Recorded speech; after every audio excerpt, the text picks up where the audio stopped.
முதலமைச்சர் அவர்கள் வாழ்த்து சொல்கிறாரு பத்திரிகை சுதந்திரத்துக்கு. ஓட்டு போட்ட மக்களை அவங்க எப்பவுமே நடத்துகிற விதம் ஒரு கேவலமான விதத்தில் தான் நடத்துவாங்க. எங்கள் கட்சிக்கு தாராளமாக அவங்க வரலாம். இங்கே எல்லா வாய்ப்புகளும் எல்லாருக்கும் கொடுக்கப்படுகிறது. சட்டப்பேரவையில் எப்படி தெரியுமா, வீடியோவே முதல்ல கொடுக்க மாட்டாங்க, நாங்கள் பேசும்போது லைவ் போட மாட்டாங்க.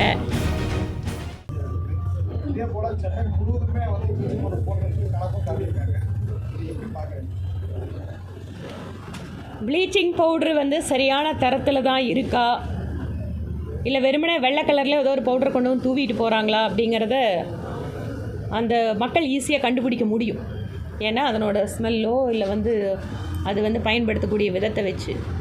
ஆனால் இது தொடர்பாக புகார் தெரிவிக்கின்ற நபர்களிடம் பொறுப்பான மக்கள் பிரதிநிதிகள் எப்படி நடந்து கொள்கிறார்கள் அப்படிங்கிறது ரொம்ப முக்கியம்.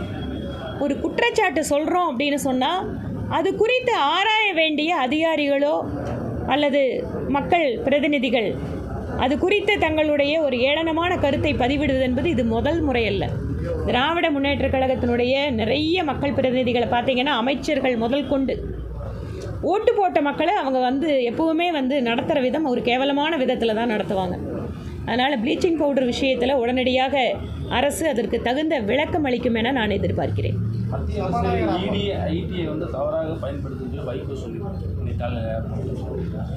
மத்திய அரசினுடைய புலனாய்வு அமைப்புகளுடைய செயல்பாடுகளை பற்றியெல்லாம் பேசுகின்ற மதிமுகவினுடைய தலைவர் அவரே இந்த மாதிரி மத்திய அரசினோட வழக்கினால் பாதிக்கப்பட்டதாக சொல்கிறவர். அதனால் அவருக்கு தெரியும் உண்மை சம்பவம் எது, அரசியல் ரீதியான சம்பவம் எதுன்னு தெரியும். அதனால் புலனாய்வு அமைப்புகள் நம்ம நாட்டை பொறுத்த வரைக்கும், குறிப்பாக அரசியல் கட்சி தலைவர்கள் அல்லது அமைச்சர்கள், இவர்களுக்கு மேலே இருக்கக்கூடிய வழக்கு வெறுமனே 2% வழக்குகள் தான். ஆனால் இத்தனை வருடங்கள் வரி ஏய்ப்பு செய்தவர்கள், அரசாங்கத்தை ஏமாற்றியவர்கள், மக்களை ஏமாற்றியவர்கள், மக்களுடைய பணத்தை சாப்பிட்டு விட்டு வெளிநாட்டில் பதுங்கி இருந்தவர்கள், வெளிநாட்டில் தப்பிச் சென்றதற்கு பின்பாக தங்களுடைய சொத்துக்களை கொடுக்காம வச்சுட்டு இருந்தவங்க, இதையெல்லாம் பார்த்தீர்கள் என்றால் கடந்த 12 வருடங்களாக குற்றவாளிகளிடமிருந்து, தவறு செய்தவர்களிடமிருந்து, ஏமாற்றியவர்களிடமிருந்து அரசாங்கத்திற்கு, மக்களுக்கு எவ்வளவு கோடி ரூபாயை பிரதமர் மோடி அவர்கள் கொண்டு வந்திருக்கிறார்கள். அது பற்றி ஏன் திரு வைகோ அவர்கள் பேச மாட்டேங்கிறார்? பாவைக்கால டாமினேஷன் அதிகமாக இருக்குது, இளம் பெண்களை டாமினேட் பண்ணுறாங்கன்னு சொல்லி நேற்று முக்கியமான ஒரு பெண் விலகியிருக்காங்க. இளம் பெண் என்ன பொறுப்பில் இருக்காங்க? அவங்க மகளிர் இதில் கேட்டிருந்தாங்க, அதுக்கப்புறம் உறுப்பினர் தொடர்றாங்க. ஸோ அது விலகிட்டு டாமினேஷன் அதிகமாக இருக்குது. கொஞ்ச நாள்லேயே சோசியல் மீடியாவில் நல்லா ஃபெமிலியராக அந்த பெண்மணி வயசானு சொல்லிட்டு. ஆனால் இப்போ அந்த முக்கியமான பிரபலமான பெண் நான் தன்னை பிரபலப்படுத்திக்கிறதா நினச்சிட்டு அமுக்குறாங்க அப்படிங்கிறாங்க. அவங்க சொல்கிற முக்கியமான பாயிண்ட், ஒரு பெண்ணாக இருந்து நீ அரசியலில் ஈடுபடணுமா, அவங்க குரல் வெளியில் போகுதா அப்படிங்கிற மாதிரி ஒரு அலிகேஷன், அவங்க மேலே ஒரு ஒப்பீனியன் திணிக்கப்படதா சொல்கிறாங்க. இந்த என்ன அரசியல்? வழக்கமாகவே அரசியலுக்கு வருகின்ற இளைஞர்களுக்கு அல்லது பெண்களுக்கு தன்னோட லைஃப்பை அரசியலுக்காக டெடிகேட் பண்ணணும் அப்படின்னு நினைக்கின்ற பொழுது ரொம்ப சுலபமாக குடும்பத்திலோ சமுதாயத்திலோ ஆதரவு வந்துடாது. நீங்கள் டாக்டர் ஆகலாம், என்ஜினியர் ஆகலான்னு குழந்தைங்க சொல்லும்போது சந்தோஷப்படுற பெற்றோர்கள் அரசியலுக்கு போகிறோன்னு சொன்னால் எத்தனை பேர் ஆதரிப்பாங்க? ஆனால் இதையெல்லாம் தாண்டி அரசியல் என்பது மக்களுக்கு சேவை செய்யக்கூடிய இடம் என்கின்ற உறுதி இருந்தால் எத்தகைய தடைகளையும் நம்மால் தாண்ட முடியும். அதனால் ஒருவேளை சகோதரி உண்மையாகவே மக்களுக்கு பணியாற்றுவதற்காக அரசியலுக்கு வர வேண்டும் என்று நினைத்தால் எங்கள் கட்சிக்கு தாராளமாக அவங்க வரலாம். இங்கே எல்லா வாய்ப்புகளும் எல்லாருக்கும் கொடுக்கப்படுகிறது. அதிகமாக இளைஞர்கள் அரசியலுக்கு வர வேண்டும் என்று தான் பிரதமர் மோடி சொல்கிறார். இந்த வருஷம் அவர் சுதந்திர தின விழா உரையில் பார்த்தீங்கன்னா, லட்சக்கணக்கான இளைஞர்கள் அரசியலுக்கு வர வேண்டும் என்பதைத்தான் அவருடைய உரையிலே குறிப்பிட்டார். அதனால் முழுமையாக ஜனநாயக ரீதியாக இயங்குகின்ற கட்சி மட்டுமல்ல, மக்களுடைய நலன் சார்ந்தே பணியாற்றக்கூடிய கட்சியாக இருக்கின்ற கட்சி எந்த கட்சி என்பதை புரிந்து கொண்டு அந்த மாதிரியான சகோதரிகள் தங்கள் அரசியல் ஆர்வம் நிறைவேற்றப்பட வேண்டும் என்றால் அதற்கு வாய்ப்பிருக்கின்ற ஒரே கட்சியாக எங்கள் கட்சி இருக்குது. அதனால் எந்த அரசியல் கட்சி தன்னுடைய அரசியல் ஆர்வத்திற்கு, அரசியல் நோக்கத்திற்கு சரியான வாய்ப்புகளை கொடுக்கும் என்பதையும் நாம் தான் சரியாக புரிந்து கொள்ள வேண்டும். தடைகள் என்பது அரசியலில் சாதாரணமாக எல்லாத்துக்கும் இருக்கிறது தான். அதை தாண்டி எப்படி மக்கள் பணி ஆற்றுகிறீர்கள் அப்படிங்கிறது தான் ரொம்ப முக்கியம். நாடு முழுவதும் இன்னைக்கு நீட் தேர்வு நடைபெறும். நீட் தேர்வில் கலந்து கொள்ளக்கூடிய அத்தனை மாணவர்களுக்கும் எங்களுடைய வாழ்த்துக்கள்.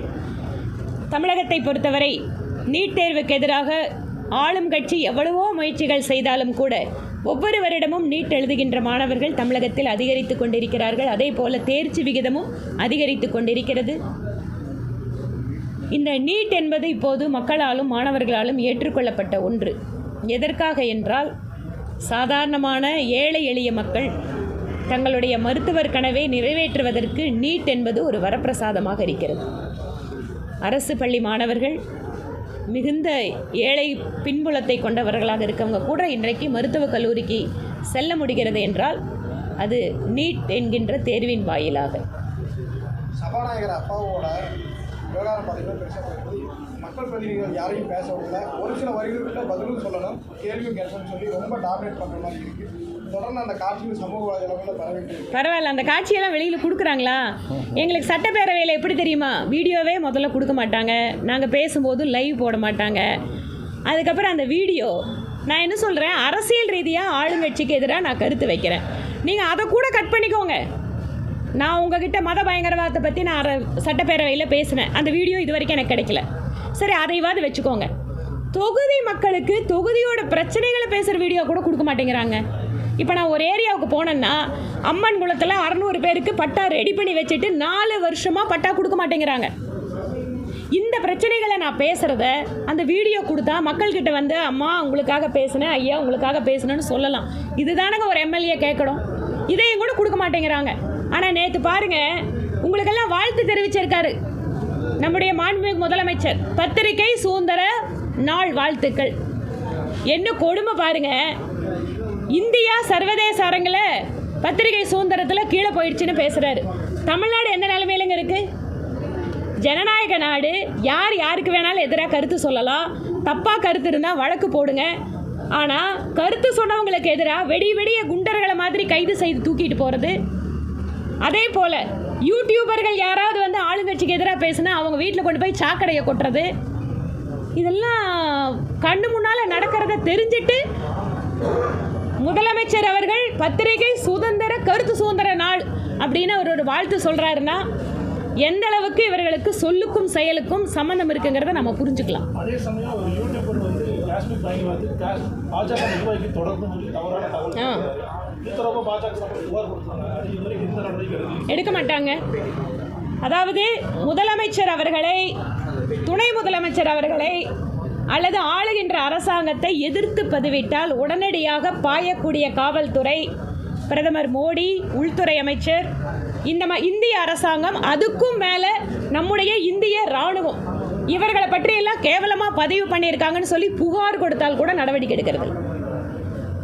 இந்த யதார்த்தம் தான் இருக்குது.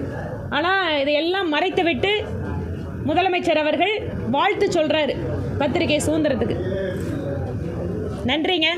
இதுபோன்ற செய்திகளை மேலும் தெரிந்து கொள்ள எங்களது யூடியூப், ஃபேஸ்புக் மற்றும் ட்விட்டர் ஆப்களை சப்ஸ்கிரைப் செய்யவும்.